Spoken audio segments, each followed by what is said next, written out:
Aujourd'hui, on fait le bilan de l'année 2024, que ce soit sur mes investissements en immobilier, en bourse, en crypto-monnaie ou sur le point business de l'année 2024. Je vous parlerai aussi dans cette vidéo de mes objectifs pour 2025, quelles vont être les prochaines étapes pour atteindre la liberté financière. On commence tout de suite par mes investissements en bourse sur 2024. Donc on a réussi à atteindre 10% de rendement en 2024. J'ai pris du temps pour avoir ma stratégie finale. Ça fait maintenant plus de 4 ans que j'investis sur les marchés financiers. Pendant 3 ans, j'ai investi, on va dire de façon, de la mauvaise façon. J'étais pas formé, je connaissais pas autant de choses qu'aujourd'hui sur la bourse. Donc j'ai fait pas mal d'erreurs. Je pourrais faire une vidéo à ce sujet, quelles sont les 10 erreurs que j'ai pu faire. Par exemple, ça peut être une idée de vidéo intéressante. Mais aujourd'hui, j'ai ma stratégie, c'est d'investir sur le MSCI World à 60% et sur le MSCI India à 40%. C'est ma stratégie d'investissement. Je pourrais réallouer du cash sur l'un ou sur l'autre ou saisir une opportunité, que ce soit sur un Nasdaq, que ce soit sur une action assez diversifiée, par exemple LVMH, que je trouverais à un prix assez intéressant. Alors 10% de rendement sur l'année 2024, on pourrait dire que c'est pas énorme, sachant que le MSCI World a fait plus de 20% de performance. Mais comme je vous l'ai dit, ma stratégie, je ne l'ai pas commencé dès janvier. J'ai peut-être dû la commencer vers le mois de mai, ce qui a forcément impacté mon rendement sur cette année. Mais on reste sur un rendement à 10%, ce qui est quand même plutôt favorable. Ce qui est bien, c'est qu'on a réussi à tenir le calendrier d'investissement à plus de 500 € investis chaque mois. Et ça, c'est vraiment super. Quand on lisse ça sur une année, ça fait un paquet de capital investi en bourse et c'était mon objectif. Sur le point immobilier, je suis trop content, j'ai fait ma première acquisition en 2024. Et si vous avez vu sur la chaîne, vous savez ce que j'ai acheté en 2024. J'ai acheté un appartement à 130 000 € à Beauvais. Donc les 130 000 €, ça englobe tout, que ce soit les frais de notaire, les frais bancaires, les travaux, l'enveloppe totale du projet. Je pense qu'en réel, on sera même peut-être à un 135 000 €. Il y a eu pas mal d'imprévus sur l'aspect travaux et chantiers. Ça pourra donner aussi lieu d'une vidéo sur les erreurs à ne pas faire quand on investit en immobilier. Mais sur cet appartement, ce qui est très intéressant, c'est qu'on va avoir un cash flow mensuel à 200 € par mois. Je pense qu'il sera en réalité un peu plus élevé, tout pour la simple et bonne raison que les charges mensuelles locatives sont basées sur l'ancien propriétaire. Sauf qu'il n'y avait pas de travaux d'isolation et j'ai revu pas mal de choses dans l'appartement, que ce soit abaisser le plafond pour moins consommer, etc., etc. Donc finalement, je pense qu'on sera un peu plus que 200 € de cash flow, mais je pars toujours du principe des pires chiffres. Et là, ce qui est génial, c'est la plus-value latente. J'ai fait une très belle opération. J'ai acheté cet appartement sans travaux, sans frais, etc. à 80 000 €. Et en fait, aujourd'hui, il y a une plus-value latente à peu près de 55 000 € sur ce bien. Qu'est-ce que je vais faire de cet appartement ? Je vais tout simplement le louer pendant 4 à 5 ans pour générer du cash flow et rembourser le crédit. Et après, je vendrai au bout de 4-5 ans, ce qui va être proportionnel à la durée du déficit foncier grâce aux travaux, grâce aux frais de notaire, etc. Et donc ça va vraiment me permettre de payer 0 € d'impôt chaque année, si ce n'est la taxe foncière. Et la deuxième petite surprise que vous ne savez pas sur cette chaîne, ou du moins personne ne sait sur la chaîne, j'ai une deuxième acquisition en cours et l'offre a été acceptée en décembre 2024. Je signe le compromis en janvier 2025. J'ai déjà rencontré ma banque pour parler d'un éventuel financement. Et j'ai eu une simulation de ma banque, donc pour le financement, ça devrait le faire, il ne devrait pas y avoir trop de problèmes. Donc dans l'immobilier, ça a été une année 2024 très florissante puisque j'ai pu acheter mon premier appart et je suis en train d'acheter un deuxième bien. Je vous en dirai plus sur une autre vidéo. Parlons du bilan crypto. C'est vrai que j'ai ouvert un CTO sur Trade Republic où j'investis exclusivement sur les crypto-monnaies dans un premier temps, comme on a le bull run qui arrive, etc. Aujourd'hui, j'ai 25% de rendement sur mon portefeuille crypto, dont 1000 € de plus-value que j'ai que j'ai réinvesti sur mon portefeuille crypto. Donc ça veut dire que j'ai vendu pour réallouer sur d'autres cryptos. C'était du Bitcoin, j'ai fait 1000 € de plus-value, j'ai réinvesti sur une autre crypto. Et faut savoir que sur ce placement crypto-monnaie, c'est très risqué puisque j'ai 100% du portefeuille sur la crypto-monnaie qui s'appelle Avalanche, Avax. C'est un choix. Je me suis énormément renseigné sur le projet, j'adore le projet, on pourra en parler lors d'une prochaine vidéo. Ceux qui connaissent pas Avalanche, je vous invite à regarder. C'est un projet qui est ancré dans la crypto depuis maintenant des années. Et là, je suis en pleine attente de l'alt season qui devrait démarrer, je pense, au moment de l'investiture de Donald Trump, courant janvier. Mais ça reste encore mes convictions. Là, aujourd'hui, on est le 28 décembre au moment où je tourne cette vidéo. J'espère que l'alt season, dans un mois, si je refais une vidéo, à partir de ce moment-là, eh bien, mon portefeuille sera nettement en plus-value et j'aurai certainement pris mes gains. Alors, on va passer maintenant aux objectifs d'investissement pour l'année 2025. Alors en crypto, moi ma stratégie elle est établie, elle est claire depuis que j'ai mis 1 euro en crypto-monnaie. C'est de faire un x2 et ressortir la moitié de mes gains. Pour la simple et bonne raison que ça va sécuriser le capital investi, je vais le récupérer sur mes comptes et je vais laisser le reste faire du rendement, c'est entre guillemets, ça sera du bonus et donc laisser le reste du capital pour faire 50% de rendement puis acheter du Bitcoin. Donc ça veut dire que si j'ai 1000 euros sur mon portefeuille crypto, j'arrive à faire un x2, donc j'ai 2000 euros, et bien je récupère ces 1000 euros que je remets sur mes comptes. Et sur les 1000 euros restants, je les laisse pour faire encore un 50% de rendement. Donc ça me fera 1500 euros. Et là, à ce moment-là, je revends tout et j'achète du Bitcoin. Bien entendu, tous les gains liés à la crypto-monnaie, ils seront réinvestis en bourse avec ma stratégie DCA sur le MSCI World et le MSCI India. La bourse, l'idée c'est de continuer le DCA et de l'augmenter à 750 euros par mois pour la simple et bonne raison que 500 euros par mois c'est déjà énorme, mais je pense que en faisant des petites économies à droite à gauche, en allant négocier les crédits en cours, en allant négocier tous les contrats, par exemple électricité, assurance, je pense qu'on peut aller gratter encore peut-être entre 50 et 100 euros par mois supplémentaires.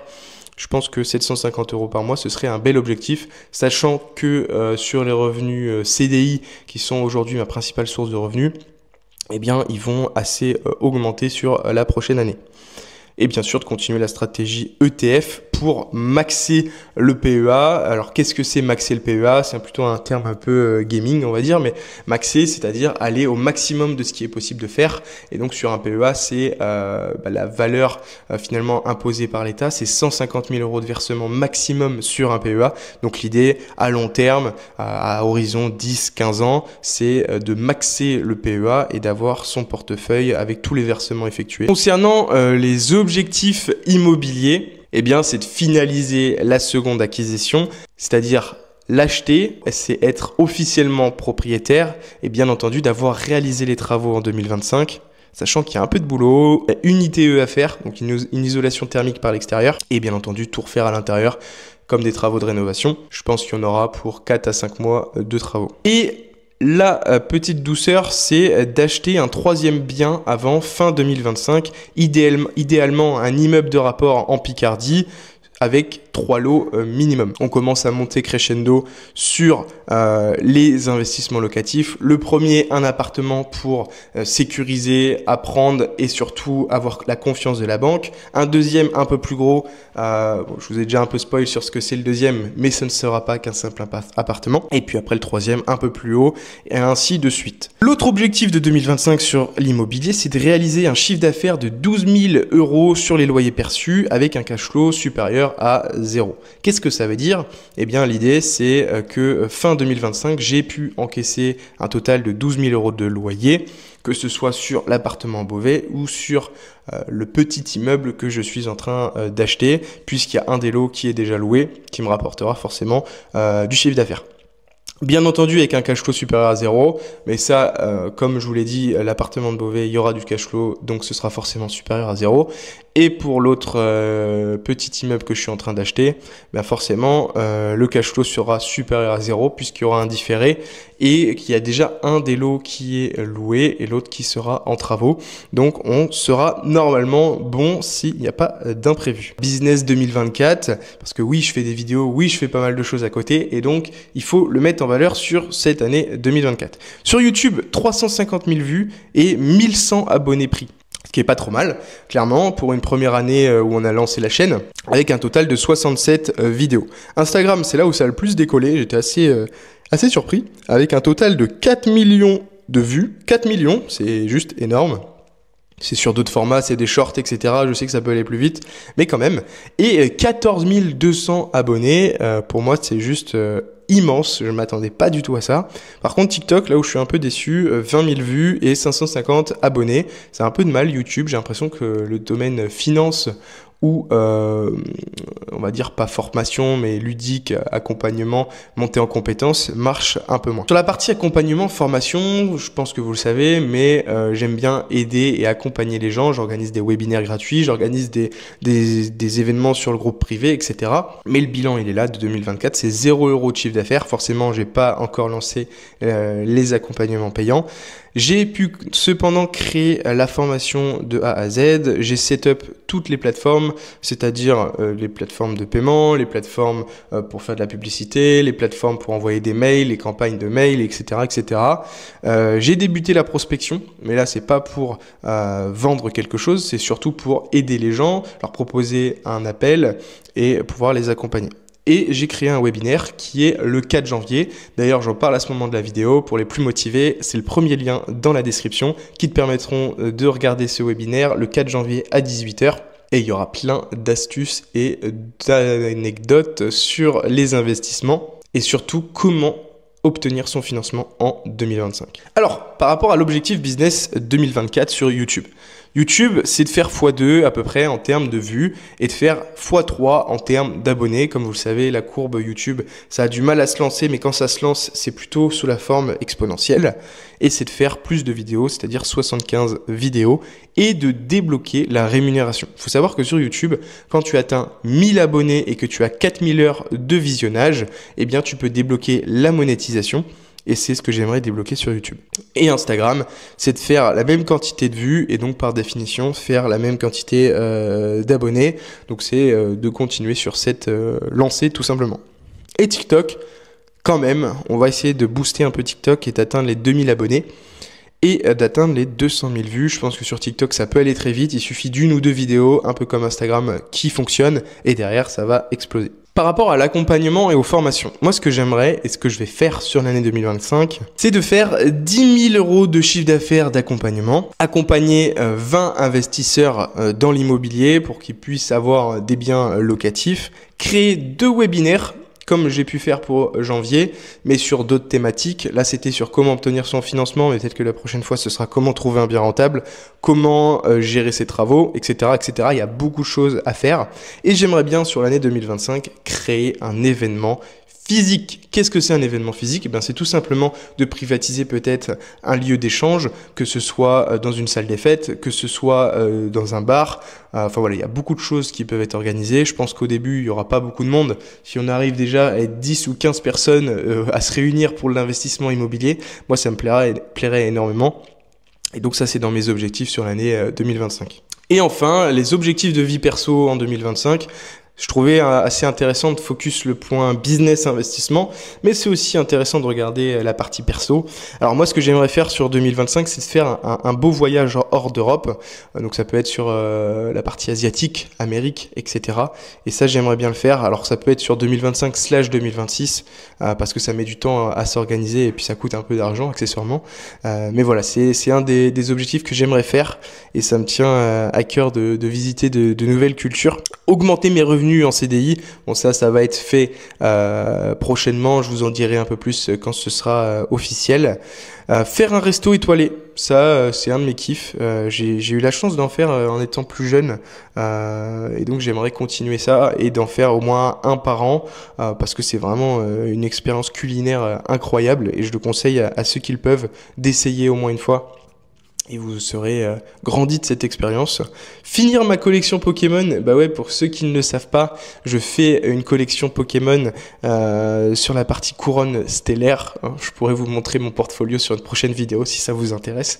Mais voilà, j'aime bien Pokémon, j'aimais beaucoup quand j'étais plus jeune. Et là, je me suis dit, pourquoi pas, c'est une forme d'investissement, hein, parce que moi, mon idée, c'est de compléter la collection, parce que j'adore ouvrir des boosters et je trouve ça sympa. Et après, c'est de la garder scellée et de la rouvrir peut-être dans 10 15, 20 ans, voir ce que ça peut valoir et c'est toujours un kiff de le faire. Et investir dans du vin, dans des spiritueux.